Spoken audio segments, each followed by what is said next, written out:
ఏదో third world attitude లాగా తీసుకుపోయి సంచుల్లో వేసి తీసుకెళ్తున్నారు ఆయన్ని. అంటే ఆయన వస్తువులు అంటే before they takeout the helmet అవన్నీ ఫోటోగ్రాఫ్స్ తీయాలండి. దాని తర్వాత ఫింగర్ ప్రింట్స్ పంపించాలి. మోటార్ సైకిల్ అక్కడ వాటికి ఫింగర్ ప్రింట్స్ ఏమన్నా దొరికాయా, అంటే what is the causation of death చెప్పాలి కదా.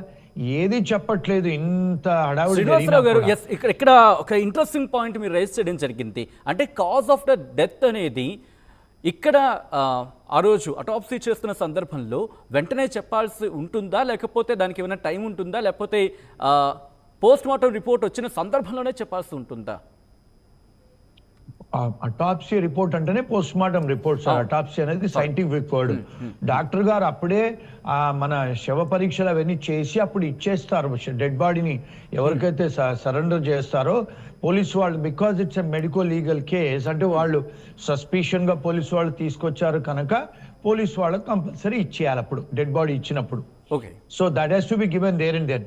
ఎప్పుడైతే కొన్నిసార్లు వాళ్ళు ఫోరెన్సిక్ ఏదైనా పంపించి, ఇంకా ఇప్పుడు ఫర్ ఎగ్జాంపుల్ కడుపులో ఏదైనా దొరికిందండి, ఫోరెన్సిక్ ఫారిన్ బాడీ దొరికింది, లేకపోతే బ్లడ్ లో ఏదైనా పాయిజన్ అనిపించి వాళ్ళకి సస్పిషన్ ఉంది, బ్లడ్ లో అబ్నార్మాలిటీస్ ఉన్నాయి, అప్పుడు ఫోరెన్సిక్ ల్యాబ్ కి పంపిస్తారు. ఇక్కడ ఒక్కసారి sorry for the interruption Srinivasarao గారు, ఇక్కడ ఇంత ఐజీ మాట్లాడుతూ టాక్సికాలజీ రిపోర్ట్ కోసం వెయిట్ చేస్తున్నారు. టాక్సికాలజీ రిపోర్ట్ వచ్చిన తర్వాత అప్పుడు ఈ రిపోర్ట్ బయట పెట్టే అవకాశం ఉందనుకోవాలి ఇక్కడ. yes absolutely. టాక్సికాలజీ అంటే ఏమైనా పాయిజన్ ఇచ్చారా, బ్లడ్ టెస్ట్లు, బ్లడ్ శాంపుల్స్ తీసి ఇచ్చారా, ఇన్ని రోజులు పట్టదండి. నార్మల్ గా 24 hours లో వస్తాయి అవన్నీ. ఎందుకంటే ల్యాబొరేటరీస్ గవర్నమెంట్ ఉన్నాయి మన దగ్గర, ఫోరెన్సిక్ ల్యాబ్స్.